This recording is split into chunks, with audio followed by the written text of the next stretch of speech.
God was very sad. He saw what a terrible place the world had become. He saw that everyone was lying and cheating and killing. He saw that no one cared about doing what was good and right anymore. And God knew that in their hearts all they wanted to do was evil and bad. But God saw one good man. His name was Noah. Noah still cared about God. He listened to God and he always tried to do what God said. And God was pleased with Noah. God said to Noah, "Noah, I have decided to put an end to this mess people have made of my world and start all over."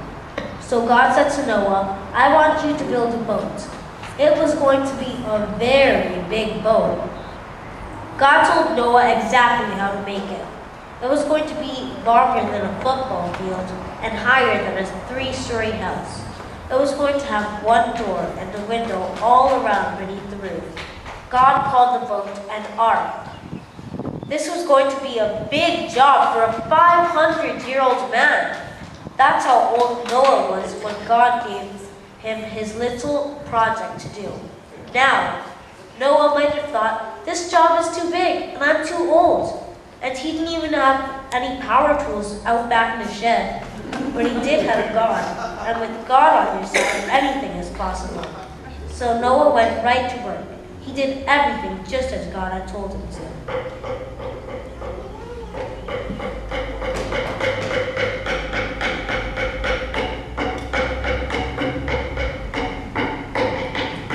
His neighbors must have thought he was crazy, while they were spending all their time doing wicked things just to please themselves. Noah was hard at work, pleasing God. Noah kept on working, day after day, year after year. And day after day, year after year, people laughed at him. And then one day, Noah put down his hammer. The ark was finished.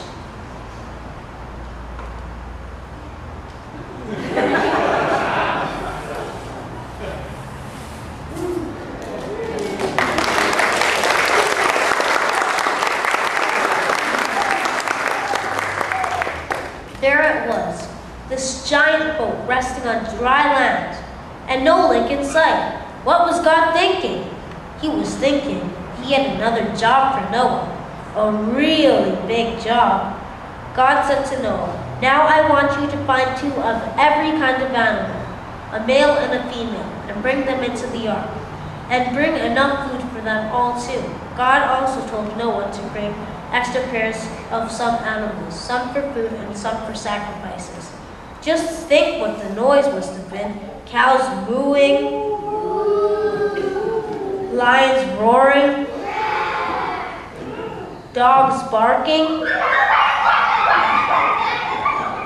elephants trumpeting,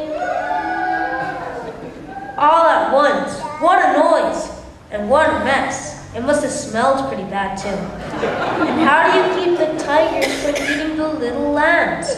Still, with God's help, Noah did it all, just as God had told him to, until finally there was just one more animal to get up onto the ark. Noah was pushing on the wrinkly behind of a big grumpy elephant, an elephant who really didn't want to go on a cruise, when Noah felt a drop of rain hit his head.